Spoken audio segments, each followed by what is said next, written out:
Bismillahirrahmanirrahim. Assalamualaikum warahmatullahi wabarakatuh. Saya Deaska Pertiwi, mahasiswa jurusan Ilmu Pendidikan Agama Islam di Universitas Pendidikan Indonesia Angkatan 2017.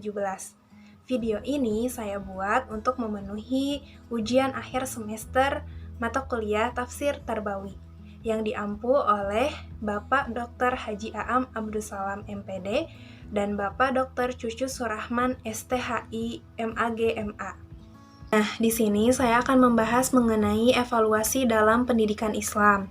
Dalam pendidikan sangat perlu adanya evaluasi. Evaluasi adalah komponen yang sangat penting dalam pembelajaran. Evaluasi menurut bahasa yaitu penilaian. Evaluasi tidak dalam rangka menjudge benar salah.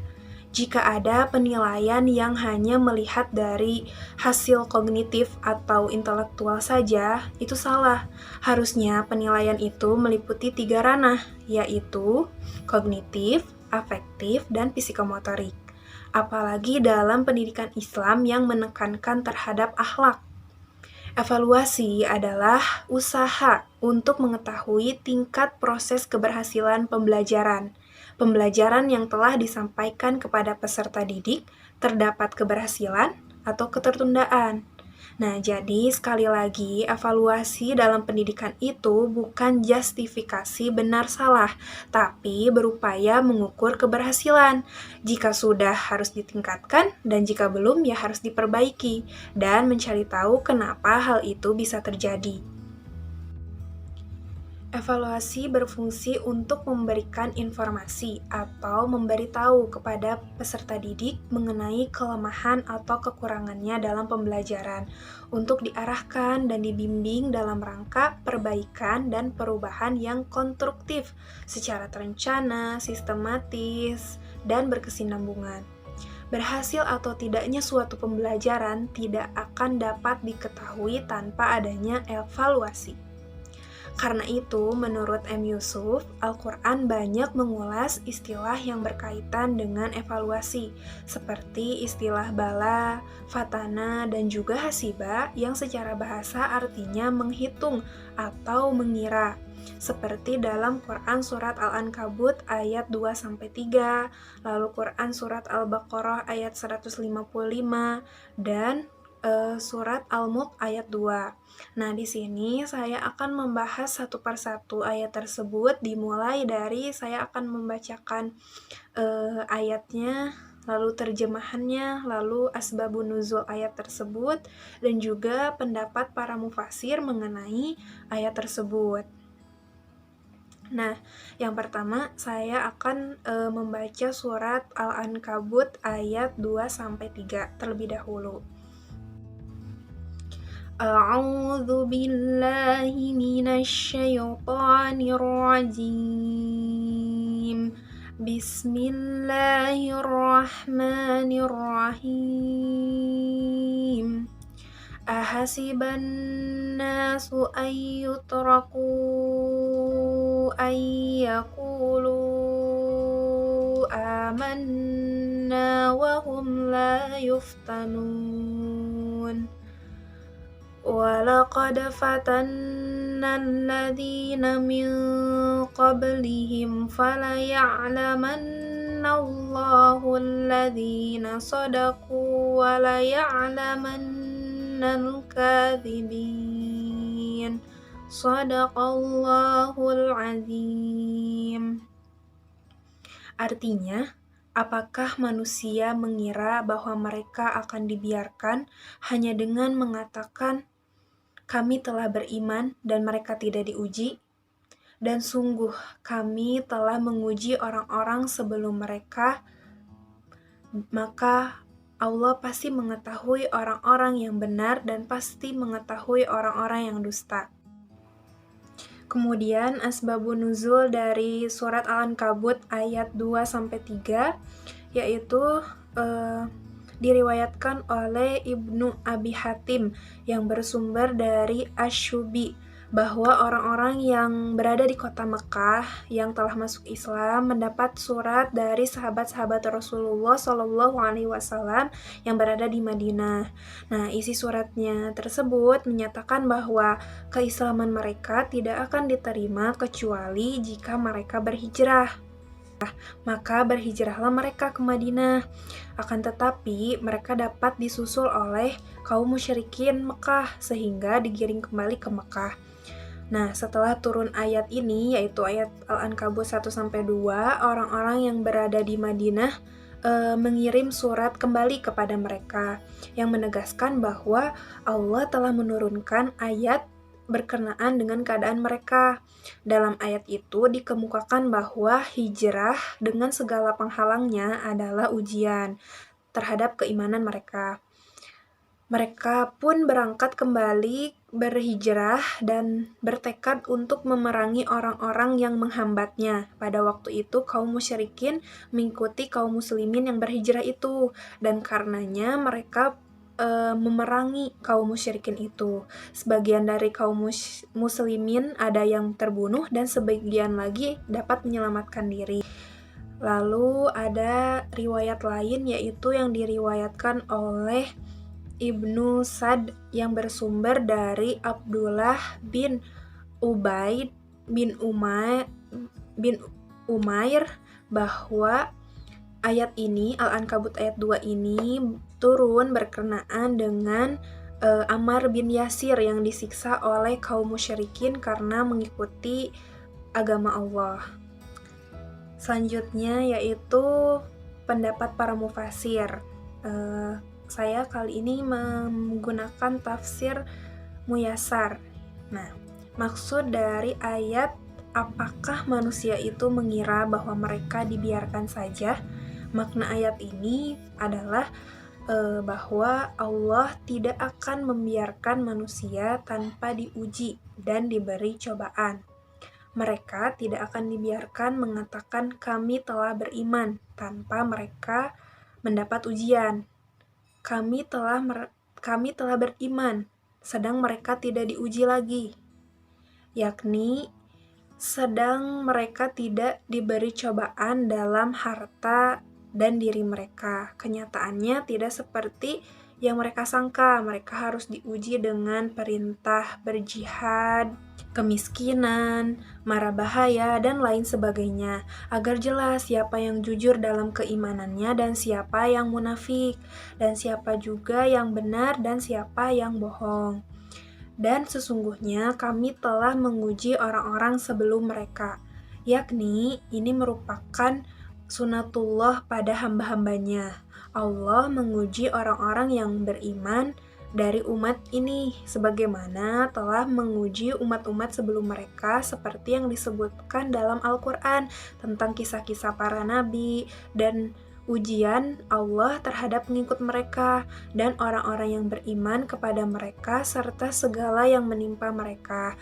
Maka sesungguhnya Allah mengetahui orang-orang yang benar, yakni yang benar dalam perkataan mereka. Kami telah beriman, dan sesungguhnya Dia mengetahui orang-orang yang dusta.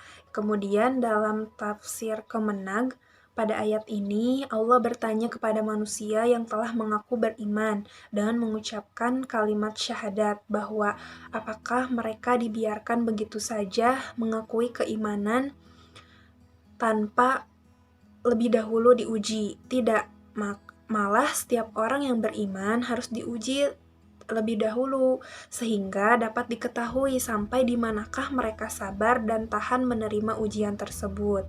Ujian yang mesti mereka tempuh ini bermacam-macam. Umpamanya perintah berhijrah meninggalkan kampung halaman dan menyelamatkan iman dan keyakinan, lalu berjihad di jalan Allah, mengendalikan syahwat, mengerjakan tugas-tugas dalam rangka taat kepada Allah, dan bermacam-macam musibah seperti kehilangan anggota keluarga dan hawa panas yang kering dan menyebabkan tumbuh-tumbuhan mati kekeringan. Semua cobaan itu dimaksudkan untuk menguji siapakah di antara mereka yang sungguh-sungguh beriman dan ikhlas, dan siapa pula yang berjiwa munafik. Juga bertujuan untuk mengetahui apakah mereka termasuk orang yang kokoh pendiriannya atau orang yang masih bimbang dan ragu, sehingga iman mereka masih rapuh.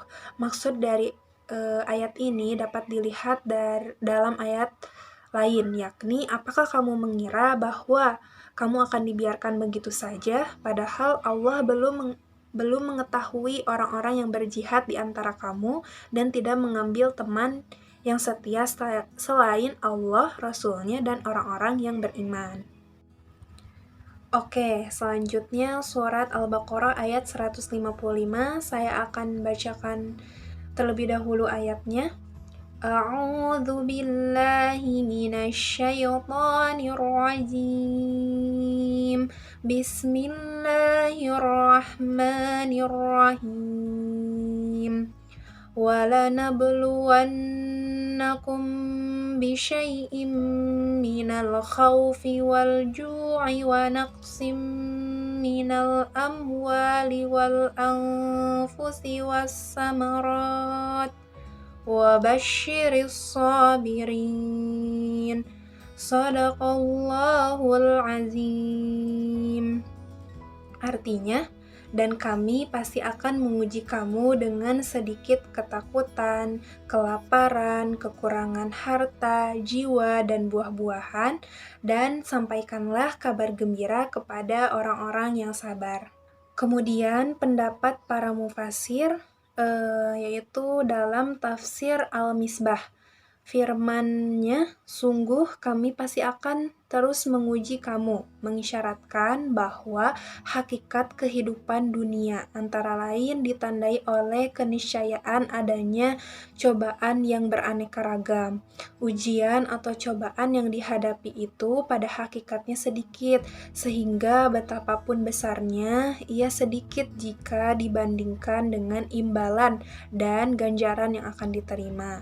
Cobaan itu sedikit karena betapapun besarnya cobaan, ia dapat terjadi dalam bentuk yang lebih besar daripada yang telah terjadi.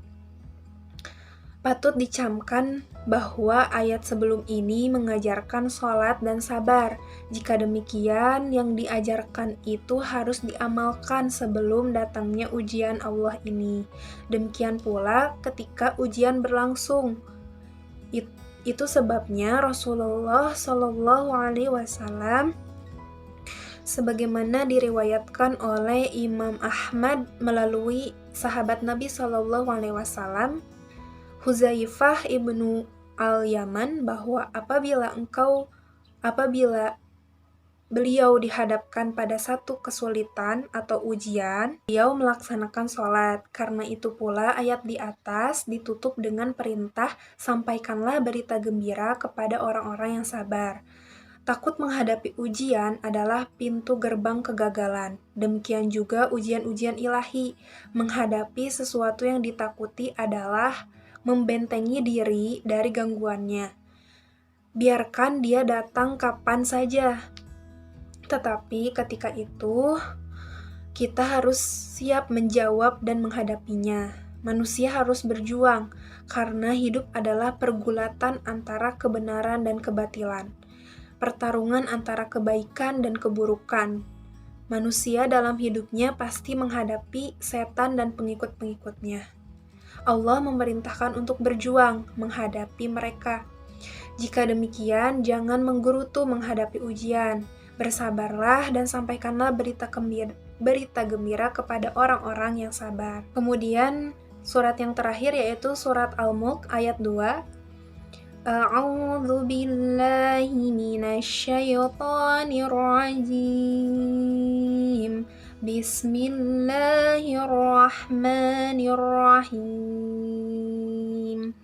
Alladzi khalaqal mauta wal hayata liyabluwakum ayyukum ahsanu amala wa huwal azizul ghafur. Shadaqallahul azim.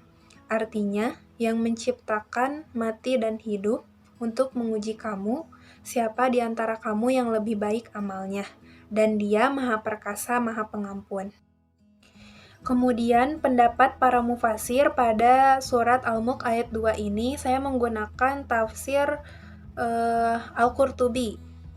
Nah, menurut tafsir Al-Qurtubi terdapat dua pendapat dalam ayat ini, yaitu pendapat yang pertama dikatakan makna dari ayat tersebut adalah Allah menciptakan makhluk untuk mati dan hidup, yakni kematian di dunia dan kehidupan di akhirat. Adapun alasan mendahulukan kematian daripada kehidupan, karena kematian ini mengandung paksaan yang lebih dekat, sebagaimana mendahulukan anak perempuan daripada anak laki-laki. Pendapat ini mengacu pada surat Asy-Syura ayat ke-49 dan dikatakan bahwa kematian didahulukan karena dia lebih dahulu, karena segala sesuatu dalam permulaannya berada pada keadaan mati, seperti embrio, debu, dan lain-lain. Al-Qurtubi mengutip riwayat Qatadah bahwa Rasulullah bersabda, sesungguhnya Allah menghinakan anak Adam dengan kematian, dan Allah menjadikan dunia sebagai tempat hidup, kemudian mati, dan menjadikan akhirat sebagai tempat pembalasan dan kekekalan. Masalah kedua adalah alasan didahulukannya al-mauta daripada al-hayata, karena kebanyakan manusia berdoa kepada perbuatan zat yang menasibkan kematiannya tepat di depan matanya. Maka kematian didahulukan karena di dalam kematian mengandung perkara yang kembali pada tujuan pentingnya ayat tersebut. Makna liyabluwakum untuk menguji, yaitu menguji hamba dengan kematian yang menyakitkan supaya nampak kesabarannya, dan dengan kehidupan supaya tampak syukurnya. Juga dikatakan Allah menciptakan kematian itu untuk kebangkitan dan pembalasan, dan menciptakan kehidupan untuk menguji. Kemudian dalam tafsir Al-Misbah, kata maut yang bermakna kematian bisa disandingkan dengan kata hayat yang bermakna kehidupan. Bahkan di dalam Al-Quran, penyebutan kedua kata tersebut dalam segala perubahan bentuknya memiliki jumlah yang sama, yaitu 145 kali. Hidup diartikan oleh sementara ulama sebagai sesuatu yang menjadikan wujud, merasa, atau tahu, dan bergerak. Mengutip dari Syekh Mutawalli Al-Sya'rawi berpendapat bahwa hidup dalam Al-Quran sebagai sesuatu yang mengantar kepada berfungsinya sesuatu dengan fungsi yang telah ditentukan baginya. Al-Sya'rawi mencontohkan dengan tanah, karena fungsi tanah adalah menumbuhkan tumbuhan. Jika tanah itu gersang, Al-Quran menamainya dengan mati, dan jika subur, maka Al-Quran menamainya hidup. Begitu juga manusia yang seharusnya berfungsi sebagai khalifah dan hamba Allah, apabila dia berbuat kerusakan di bumi dan durhaka, maka dia tidak hidup. Demikian seterusnya. Dalam ayat ayyukum ahsanu amala, Quraisy Shihab menjelaskan bahwa ayat tersebut mengandung pengertian bahwa Allah mengetahui siapa yang baik amalnya, sebab tidak dapat diketahui siapa yang terbaik jika tidak mengetahui serta menyeluruh semua amal yang baik, juga tidak dapat diketahui siapa yang terburuk bila tidak diketahui siapa yang buruk amalnya. Selain menjelaskan hal tersebut, yang perlu diketahui lagi adalah ayat di atas tidak menyebutkan siapa yang terburuk amalnya, karena bertujuan untuk mengisyaratkan pada manusia bahwa sebenarnya berlomba dalam kebaikan itulah yang seharusnya menjadi perhatian mereka. Quraisy Shihab berpendapat bahwa penyebutan sifat Allah Al-Aziz terkesan ditunjukkan kepada manusia durhaka yang wajar dijatuhi hukuman, dan sifat Allah Al-Ghafur ditunjukkan kepada yang menyadari kesalahannya dan melangkah mendekatkan diri kepadanya. Nah, sebenarnya Quran Surat Al-Mulk ayat 2 ini, maksud ayatnya bukan dalam konteks pendidikan, namun bisa menjadi itibar. Itibar yaitu mengambil ibroh dari ayat Al-Quran sesuai dengan maksud mufasir. Bahwa Allah juga menggunakan instrumen evaluasi dalam kehidupan ini. Allah memberi peringatan supaya kita memperbaiki. Evaluasi pada akhirnya harus membantu peserta didik menemukan jati dirinya sebagai makhluk ciptaan Allah dan pribadi dengan segala potensi dan kelemahan masing-masing. Evaluasi menurut pendidikan Islam ialah cara atau upaya penilaian tingkah laku peserta didik berdasarkan perhitungan yang bersifat menyeluruh, meliputi aspek-aspek psikologis dan spiritual. Karena pendidikan Islam tidak hanya melahirkan manusia yang berilmu saja atau bersikap religius saja, namun juga manusia yang memiliki keduanya, yakni manusia yang berilmu serta bersikap religius, beramal baik dan berbakti kepada Tuhan serta masyarakat.